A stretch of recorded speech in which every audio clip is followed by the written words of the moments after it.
ہمارے ایک اسٹوڈنٹ نے یہی کیا، یہ سوال پوچھا can men and women be equal in Pakistan.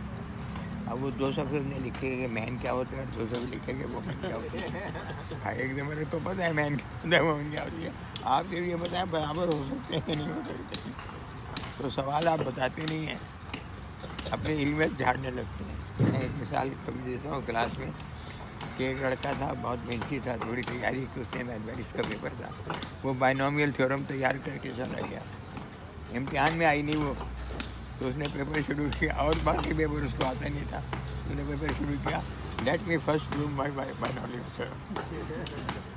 جو مجھے آتا ہے میں وہاں سے شروع کرتا ہوں، باقی بعد میں دیکھیں گے جو ہوگا. تو ٹیچرز آپ کو یہ امپریشن دیتے ہیں کہ آپ کو بات امپریسو کرنی چاہیے، حالانکہ آپ کو بات اسٹریٹ کرنی چاہیے. امپریسو بات کیا ہوتی ہے؟ سیدھی بات کریں آپ کہ بھائی یہ میرا مطلب ہے، یہ میرا مقصد ہے کہ یہ درخت ہے، وہ درخت ہے. اب اسے شجر کہنا ضروری تو نہیں ہے نا، یہ بہت بڑھ جاتے ہیں.